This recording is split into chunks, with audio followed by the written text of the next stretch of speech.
vamos falar sobre Juan Inácio Nardoni. Porque a direção do Grêmio abriu o jogo, escancarou, né? Na sexta-feira negava, ontem já começou a mudar discurso e hoje fala publicamente, inclusive, sobre o Nardoni. É isso, os dirigentes do Grêmio falam publicamente sobre o interesse no volante do Racing. Pelo menos é o que fez o Antônio Dutra Júnior, vice-futebol, em uma rádio lá da Argentina, Bruno. Isso, a The Sports Rádio FM 103.1. Repita. The Sports Rádio FM 103.1. Não conheço essa rádio. Nem eu. E ele participou do programa No Veo la Hora.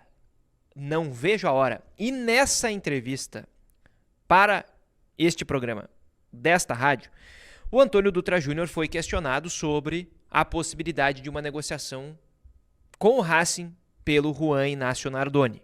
O volante que a gente tem falado aqui, que tem as informações da Argentina sobre interesse do Grêmio. E aí a gente tem, inclusive, as aspas que a rádio, a The Sports Rádio, tuitou, né, ou colocou lá no X, dessa entrevista do Antônio Dutra Júnior falando desse tema do Nardoni.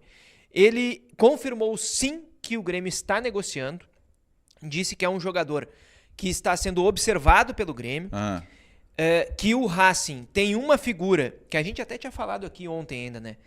Que é o Sebastián Sarra. Lembra dele? Lembro, goleiro do Grêmio. Goleiro do Grêmio, contratado. 2007. Quem era o executivo naquela época? Paulo Pelaipe. Paulo Pelaipe. E o Sarra, hoje ele é diretor do Racing. E ele é um grande amigo, nas palavras do Antônio Dutra Júnior, e que, como jogou no Grêmio, pode fazer tudo ser um pouco mais fácil. Ou seja, é o networking, né? É um o amigo. networking jogando ali a favor. Que tem lá. A gente tem o print dessa postagem aí, ô Prince? Hein? Vamos botar na tela então. Bota na tela aí. Ó. Juan Nardoni es un jugador que estamos observando. En Racing está Sebastián Sarra, que es un amigo que jugó por aquí, por lo que se hace más sencillo todo. O que significa? Que faz ser mais fácil tudo, tá, né? O Grêmio estava em uma situação econômica complicada, mas pouco a pouco a situação está melhorando. Temos que equilibrar a parte técnica e econômica e creio que a negociação do Nardoni é algo que pode acontecer. Atenção para esse trecho, hein? Antônio Dutra Júnior, a uma rádio da Argentina, disse: creio que a negociação pelo Nardoni é algo que pode acontecer, mas que por agora não estamos tão perto. E aí, Bruno? Ele confirma a negociação publicamente agora. E repito, na sexta-feira o Grêmio falava em um descarte desse nome, tá? Quando surgiu a informação, a direção do Grêmio, procurada por mim, procurada pelos setoristas, disse: olha, pode descartar esse nome. Pois bem. O Grêmio mudou totalmente o discurso. Ontem a gente já falou aqui que o Grêmio confirmava o negócio, dizia que a chance era pequena, porque o valor é muito alto. E agora faz a confirmação da negociação publicamente, né, através dessa entrevista do Antônio Dutra Júnior. O que a gente tem em relação a isso, tá, Jeremias? A última informação da Argentina de uma proposta foi dada pelo César Luiz Merlo, que disse que a proposta do Grêmio era 7 milhões de dólares fixo, mais 2 milhões de dólares em metas. Ou seja, em paga bônus. 7 e se ele jogar jogos, for campeão e tal, bota mais 2. Mais 2. Porque chegaria o Racing, a 9, hein? Eu sou um gênio da matemática. Hein? Porque o Racing pede 10. O Racing tá? pede 10. Porque o Racing pede 10. Tá. E aí o que o Grêmio diz aqui em Porto Alegre é: não, a gente fez uma proposta, a gente está tentando, mas não é esse valor. É bem menos do que isso. Bem menos. Bem menos do que isso. Essa é a postura do Grêmio aqui em Porto Alegre em relação a esse jogador. Até quando vai o contrato do Nardoni, tu lembra? Vou conferir aqui. Tem tanta coisa que eu anotei recentemente. Porque a informação, e a gente dividiu isso em edições anteriores dos setoristas, o Racing pede 10 milhões de dólares porque ele não tem os 100% dos direitos econômicos do Nardoni. Ele tem 80, 70%. 70, 30, se não me engano. Então, o Racing está crescendo o olho para ficar com um valor maior, né? Mas na Argentina, nas últimas horas, o Racing começou a vazar para os jornalistas que ele está inclinado a fazer um negócio, né? E o Racing jogou. Dezembro de 27, o contrato dele. Não é um contrato tão longo assim, mas não tem aquela reta final de contrato para o Grêmio fazer uma pressão para que o Racing não perca ele livre, né? Mas eu dizia que o Racing jogou ontem e o Nardoni não foi titular. A gente falou sobre isso aqui, a gente estava à espera da partida, né? E a gente falou, olha, ele tá relacionado para o jogo. O que pode não ser um sinal, aliás, de que o negócio não está em vias de ser concretizado. Só que aí tem um outro ponto. O Racing perdeu o jogo para o Tigre por 3-1 e não é que o Nardoni não foi titular. Ele não entrou no jogo. E aí, Jeremias, eu até estava acompanhando a repercussão entre colegas jornalistas que acompanham o Racing, e o que se diz é, ele perdeu a vaga no campo, tá? Ele não foi uma decisão que passou, por exemplo, por uma negociação com o Grêmio. Por exemplo, que entrou no lugar dele foi o Milijevic. Quem? Milijevic. Não conheço. Ou Milijevic, enfim, como queiram. Que é o jogador que foi escolhido pelo Gustavo Costas, pelo técnico, para a vaga do Nardoni. O Nardoni ficou no banco, aí por uma questão de campo, tá?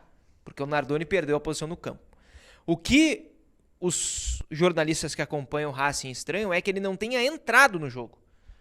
Que talvez o fato de ele sequer entrar no jogo possa ter alguma relação com a negociação com o Grêmio. Mas não é uma informação assim pra gente bater o martelo em relação a isso, tá? Mas chama a atenção. Ele é um jogador que é tido como importante hoje no elenco do Racing e sequer foi utilizado no jogo de ontem. Mandaram no chat ali que teria uma informação nova, né? Eu não tô localizando aqui essa informação nova, mas eu falei com uma pessoa do Grêmio agora perguntando se tinha algum avanço, né? E essa pessoa do Grêmio me disse, olha, por enquanto não, né? Então, por enquanto a gente não tem ainda um avanço nessa história do Nardoni. Vale destacar que o Grêmio ele está olhando o mercado atrás de um volante há um tempo. Além de volante, procura lateral direito, que a gente revelou aqui nos Setoristas dias atrás. E o camisa 10 está ficando um pouquinho para o lado, né, um pouquinho para trás, o Grêmio buscando o Nardoni. Mas o grande ponto aqui é que o Grêmio acha a pedida do Racing inviável. Completamente inviável. Isso, a gente até falou sobre isso ontem, Jeremias, e eu repito a informação. O que o Grêmio diz sobre a recepção do Racing, vamos dizer assim, a essa abordagem do Grêmio, tá? Essa é boa, O que o Grêmio diz é, uma corrente do Racing topa fazer o negócio. E eu vou até dizer, bom, a partir do que disse o Antônio Dutra Júnior, né, leitura do fato, a gente pode entender que é o Sarra, uma parte dessa corrente, né? Afinal, o Dutra mencionado e dizer, olha, a gente tem um amigo que pode transformar tudo em algo mais fácil. Me parece que é o Sarra, um desses, parceiros que o Grêmio tem no Racing para tentar fazer o negócio. Ao mesmo tempo, o Grêmio diz, olha, se tem uma corrente que topa fazer um negócio com o Grêmio, que vê com bons olhos, tem quem mexe com o dinheiro do Racing e que diz que o negócio tem que ser feito por mais dinheiro do que o Grêmio está oferecendo. E mais do que isso, na entrevista do Dutra para esta rádio argentina que a gente mencionou aqui, a gente separou o trecho que foi colocado, né, transcrito por essa rádio no X, mas tem um outro trecho da entrevista em que o Dutra diz, olha, a gente não está em acordo com os valores. Grêmio e Racing não tem um acordo em termos de valores. E aí ele é perguntado, ele é provocado pelos jornalistas que conduzem a entrevista. Bom, então não tem um acordo. E ele diz, não tem um acordo. A Rádio Imortal tweetou, colocou no X, no @RDImortal, há uns 20 minutos, a seguinte informação. Paulo Pelaipe está indo para a Argentina para encontrar o diretor do Racing e o ex-goleiro do Grêmio, Sebastián Sarra. O objetivo do executivo é fechar a contratação do volante Juan Nardoni. E a postagem ainda diz o seguinte, a informação foi divulgada pelo jornalista Leonardo Miller, o careca de saber, tá? Então essa informação é da Rádio Imortal, que está postando essa informação, tá? Mencionamos aqui, né, a relação que eles têm trabalharam juntos no Grêmio em 2007. Né? Verdade. Segundo uma pessoa do Grêmio que eu consultei, ela me disse o seguinte: não temos representante e nenhuma viagem programada para a Argentina. Mas aí vamos ver, né? Vamos ver. Essa é a informação do Léo Miller, que a Rádio Mortal repercute, do Grêmio, fazendo a ponte com o Sarra, né? Para tentar um acordo com o Racing, né? O Nardoni, que jogou na Copa Sul-Americana, foi bem no título da Copa Sul-Americana, e no título da Recopa também foi bem, segundo os relatos que a gente tem, né? Com a camisa do Racing. Convocações recentes na seleção de base da Argentina, seleção, sub-23 da Argentina, e também com um olhar especial do time da seleção principal da Argentina. Sim.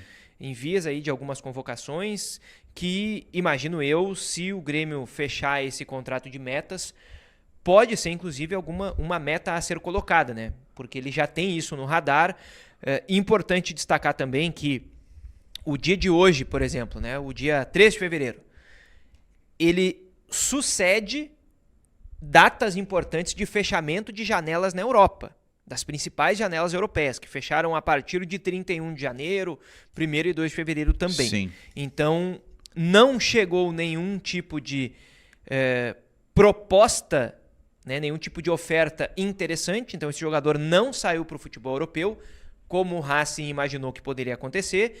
E é disso também que o Grêmio tenta se valer nessa negociação para fazer o negócio acontecer. Uma outra informação que eu ouvi é que a ideia do Racing era vender ele para a Europa, né? E não só agora nessa janela, mas anteriormente, mas não aconteceu, não chegou, né? Então aí o Racing começa a olhar para outro lado, e o Racing, assim como todos os times argentinos, eles sabem que a economia brasileira é muito mais forte do que a economia argentina, já tem um bom tempo, e agora essa distância está ainda maior, né? Então uma proposta do Brasil balança com a cabeça do jogador, e pode ser uma maneira do clube ganhar muito dinheiro, né? Então isso pesa, né? A ideia original do Racing era vender ele para a Europa. Não deu, o Brasil tem dinheiro, pode ser que dê negócio, né? E para acrescentar aqui sobre isso ainda, Jeremias, eu procurei a direção do Racing, procurei os empresários do Nardoni e ninguém respondeu a respeito disso. Porque existe a The Sports Rádio, a rádio que a gente colocou há pouco o Twitter no ar aí, que foi a rádio que entrevistou o Antônio Dutra Júnior, diz que existe um negócio encaminhado entre o Grêmio e o Racing. Sim. A rádio tá colocando nesse nível. Isso, que o Grêmio, nessa proposta aí, suposta proposta, né, de 7 milhões mais 2, esse suposto valor, aliás, de proposta, porque o Grêmio confirma que fez a oferta, mas não confirma o valor, é muito próximo do que o Racing quer.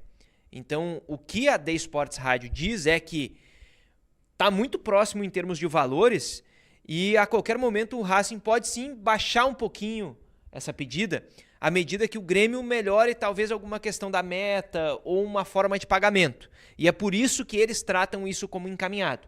E aí, com essa informação, eu cheguei a tentar o contato com o Racing e com os empresários do jogador, mas aí também tem uma questão de comunicação, de protocolo de comunicação. Os colegas do Racing dizem que o acesso da imprensa à direção do Racing é praticamente zero. O que eu ouvi, inclusive, é que o presidente do Racing é o Diego Milito, né? Sim. O ex-atacante, aquele que ele odeia a imprensa. Então ninguém do Racing tem uma abertura boa com a imprensa para tratar desse tipo de caso, para tratar de negociações. Então é bem difícil de conseguir qualquer tipo de informação a partir daí. Mas tô sendo transparente com a nossa audiência aqui. Sim. De que a gente está tentando. Sim. Quem está chegando aí pode sentar o dedo no like e fazer os setoristas com a gente. O chat está bombando, estou esperando a tua mensagem aí também, tá? Então deixa o like, que o like é de graça, beleza? O Milito, que é ídolo da Inter de Milão, né? Campeão da Champions com a Inter. A Inter jogando um futebol bem sul-americano para ganhar aquela Champions, com o Milito sendo para lá de decisivo. É a temporada 9-10, né? É a temporada 9-10, com José Mourinho Samuel Eto'o correndo muito e o Milito fazendo 2 gols na final contra o Bayern de Munique. Tem 2 gols em final e é revelado pelo Racing Clube de Avejaneda. E o irmão dele, o Gabriel, foi revelado no Independiente. Curioso isso, né?